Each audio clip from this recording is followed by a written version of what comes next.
ઉત્તરાખંડમાં ત્રિવેન્દ્ર રાવત બનશે નવા મુખ્યમંત્રી। આવતીકાલે લેશે શપથ। ભાજપની વિધાયક દળની બેઠકમાં લેવાયો નિર્ણય।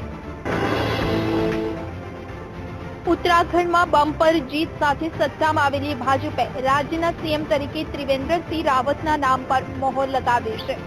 રાવતને આજે વિધાયક દળના નેતા ચૂંટવામાં આવ્યા હતા। દેહરાદૂનમાં થયેલી વિધાયક દળની બેઠક બાદ હવે શનિવારે એટલે કે 18 માર્ચે ત્રિવેન્દ્રસિંહ રાવતના નેતૃત્વવાળી ઉત્તરાખંડ સરકારનો શપથ ગ્રહણ સમારોહ યોજાશે। શપથ ગ્રહણ સમારોહમાં પીએમ નરેન્દ્ર મોદી અને રાષ્ટ્રીય અધ્યક્ષ અમિત શાહ સહિત ઘણા દિગ્ગજો પણ ઉપસ્થિત રહેશે।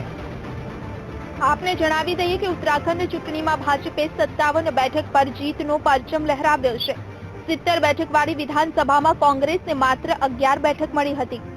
ત્રિવેન્દ્રસિંહ રાવત ઉત્તરાખંડમાં 11મા સીએમ બનશે। તેમનો જન્મ 20 ડિસેમ્બર 1960ના રોજ ઉત્તરાખંડના એક ગામ ખેરાસેણમાં થયો હતો। તેમણે પત્રકારિતામાં પોસ્ટ ગ્રેજ્યુએટ કર્યું છે અને 1979માં તે રાષ્ટ્રીય સ્વયંસેવક સંઘમાં જોડાયા હતા। તે 1983 થી 2002 સુધી આરએસએસના પ્રચારક હતા। 1993માં તે ભારતીય જનતા પાર્ટીના સંગઠન મંત્રી બન્યા અને 2002માં ડોઈવાલ વિધાનસભા ક્ષેત્રથી પ્રથમ વખત ધારાસભ્ય તરીકે ચૂંટાયા। ત્યારબાદ 2007માં બીજી વાર ડોઈવાલ વિધાનસભા ક્ષેત્રથી જ ધારાસભ્ય બન્યા।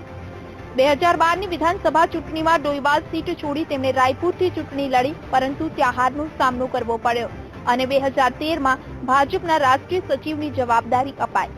2014માં લોકસભા ચૂંટણી સમયે ઉત્તર પ્રદેશમાં અમિત શાહ સાથે સહપ્રભારીની જવાબદારી અપાઈ, જેમાં તેમણે ઉત્તર પ્રદેશથી લોકસભામાં 73 ઉમેદવારોને જીતાડીને મોકલ્યા।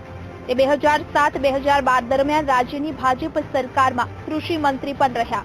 તો આ વખતની ચૂંટણીમાં તેમણે 24,869 મતથી વિજય મેળવ્યો।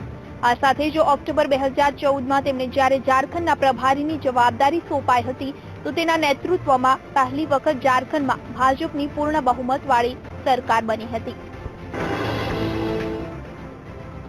ઉત્તરાખંડમાં તો કાર્યભાર કોણ સંભાળશે તે નક્કી થઈ ચૂક્યું છે, પરંતુ ઉત્તર પ્રદેશમાં સીએમ કોણ બનશે તેના નામની ચર્ચા હજુ ચાલી રહી છે અને યુપીમાં સીએમ પદના ઉમેદવારની